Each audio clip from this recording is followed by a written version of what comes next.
it's Hailey, and today I'm going to be talking about my summer reading list. So I've done a couple of seasonal reading list videos in the past. I think I missed winter, but I did one for fall, and then I did one for spring, but now we are finally at summer, so I'm just going to be talking about the books that I really want to get to in the coming summer months. So these don't really fit a theme. I do tend to read a lot of contemporary in the summer, so there's lots of contemporary in here, but they're just kind of the books that I just want to get to in the summer. So without further ado, let's just get into it. So first off is The Wizard of Oz by Frank L. Baum. I have never read this book before, and I'm very sad about it because I just love children's classics so much, but for some reason I've never read The Wizard of Oz, but I just want to read it so badly. Also, this edition is beautiful. It's the Penguin Threads Classics edition. So gorgeous. Like the end papers or whatever underneath here, it looks underneath the French flap, so that's what that flap is called, the little publishing terminology for you there, but it looks like it's stitched. It's amazing. But anyways,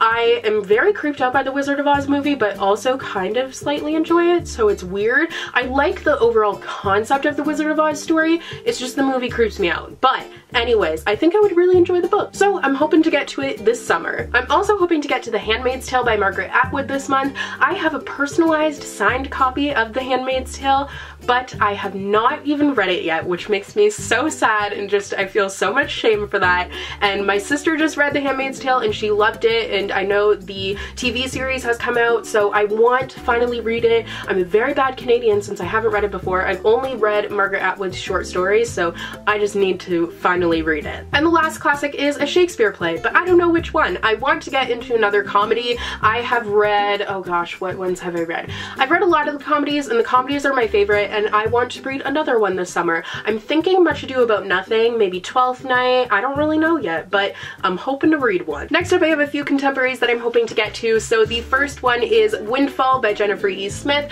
I have read The Geography of You and Me and The Statistical Probability of Love at First Sight by Jennifer E. Smith. That was a mouthful, but I did enjoy Geography of You and Me. I didn't like the other one so much. The title's too long, so I'm not going to say it again. But actually, I could have said it in the time that I took to say that and this. Anyways, this book is about a girl who has a crush on one of her best friends, and he doesn't know that, obviously, and she buys him a lottery ticket for his 18th birthday, and he ends up winning the lottery. That's all I know about it. It sounds like it could be very intriguing. There's actually another book that's coming out that has to do with the lottery that I believe is by Casey West, but I think that seems like a very interesting concept. So I feel like Jennifer E. Smith's books are very easy reads. They read very quickly, help me get out of reading slumps, so I'm hoping that this one will be just as good as Geography of You and Me was. Next up is The Education of Margo Sanchez by Lilium Rivera. I'm gonna level with you here.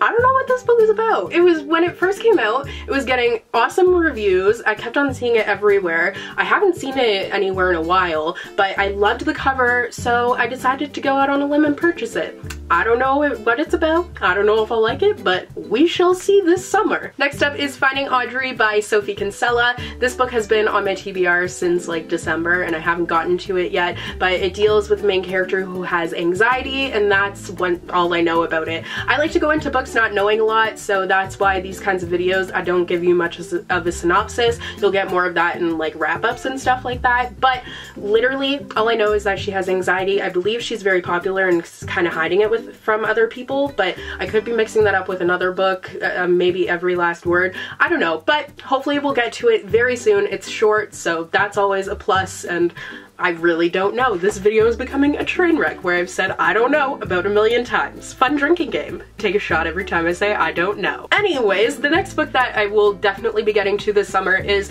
The Fill-In Boyfriend by Casey West. This is the kind of cute contemporary that I love for summer. I don't have a lot of cute contemporaries on my TBR actually. Recommend some down below if you have any cute contemporaries that I haven't read yet that you think I might really enjoy. So I've read 2 of Casey West's books. P.S. Oh no. P.S. I Like You I read and I didn't like. What's the other one? By Your Side I loved. So then I decided to give her another go, and this one sounds very cute. I believe it's about a girl who asks her friend to pretend to be her boyfriend, something like that. I read the synopsis like way back in the day, like a couple of years ago, and I remembered that I thought it sounded cute, so I decided to pick it up. But I probably am very wrong with the synopsis, but oh well, I'll find out eventually. Next is Queens of Geek by Jen Wilde. I started this book when I got back from my trip, but then I never really actually actually got into it. I just wasn't in the mood for it, so therefore never finished it. But I've heard amazing things about it. It seems just very geeky and cool. It's about these 3 friends who go to a convention together. The one friend is famous, and then she brings her other 2 friends along, and that's about as far as I got into the story. And the famous girl has pink hair. That's all I know. This video is a train wreck, but that's fine. We're going with it anyways. Wow. Oh dear. Next up is Always and Forever, Lara Jean by Jenny Han. This is reluctantly on here because I'm very excited for it, but I'm also still bitter about the fact that it was supposed to be a duology and now it's not anymore, because I was happy with where the story ended. But nonetheless, I obviously have to find out what happens next, since there is a next now, and I'm no longer satisfied with the ending of the second one since we had to continue it. But I love the cover for this so much. I love the fact that it has like an astrological map on the spine. That just makes me happy because I really love astrological maps. I don't know, that has nothing to do with anything for this video, but I have read the other 2 books in this. I have reviews for them. I'll link them down below. So I want to get to this one, and it is a perfect, kind of cute, but also a little bit emotionally intense. At least the past 2 books were summer contemporary, so we'll get to it this summer. Next up, I have a couple of retellings. So first off is Unhooked by Lisa Maxwell. This is a Peter Pan retelling. I've only read 1 Peter Pan retelling in the past, and that was Everland by Wendy Spinelli, which I actually want to read Umberland. That's also on my summer reading list, but not formally because I don't have it on me right now. But anyways, this one's a Peter Pan retelling. I love Peter Pan, and I'm just all about that life. And the other one is Spindle Fire by Lexa Hillier. This is a Sleeping Beauty retelling, and it has a lot of sisterhood things going on in it, and I have 2 sisters, so I always love reading books about sisters because I feel like I can relate to them a lot. And Sleeping Beauty retelling, I don't think I've read any, have I? I don't think I have. I don't know if I have, but if not, we'll read one this summer. And the last few books are random fantasies because I always have to have fantasies on my TBR. So first up is Daughter of the Pirate King by Trisha Levenseller. I started reading this on the plane or on a train somewhere where I was traveling in Europe, but I didn't really get into it because I was just so exhausted from traveling, but I was enjoying it, so I think I will get back into it soon-ish, maybe. I don't really know anything clearly, but it's Belle, a daughter of Pirate King. Wow, novel concept. It's a novel. I'm just gonna stop. It's about her, and she lets herself get captured by enemy pirates, so like very cool. Next is Long May She Reign by Rhiannon Thomas. Honestly, this is another one where I was just like, ooh, pretty cover, fantasy standalone.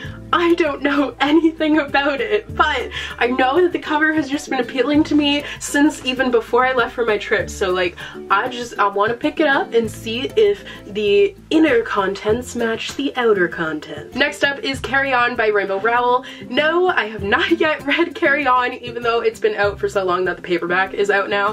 I know, I suck, I'm sorry, but I just never got to it because I was very apprehensive in the beginning, but then it was getting amazing reviews, so I was like, meh, maybe I'll try it, and now I finally have had it. I've had it for a year now. I just haven't picked it up yet, but I'm thinking that this summer is the time because I feel like it's gonna be like a cute fantasy, which is interesting. I might be wrong, but just based on Rainbow Rowell's previous books, I don't know. I feel like I might be right, but I'm usually wrong, so I'm probably wrong. And the final book on my summer reading list is Given to the Sea by Mindy Mcginnis. I've only read 1 Mindy Mcginnis novel before, and I loved it. That was The Female of the Species. I actually have an arc of her next novel that's coming out, and I'm very excited to get into it. This, well, I at one point knew what it was about because it came in the fairy loot, but now I don't know. Something about the sea, and she's given to it. I believe it's kind of like a Moana thing. Yeah, Kosa was born to be fed to the sea. Fed to the sea? That sounds intense. I don't know, we shall see. I'm hoping it's a Moana kind of thing. It's probably not, but like, I just get Moana vibes because like the sea and a girl, and that's about it. So those are all the books on my summer reading list. I hope you guys enjoyed this video. Let me know what books are on your summer reading list, and yeah, I will see you guys in the next video. Bye!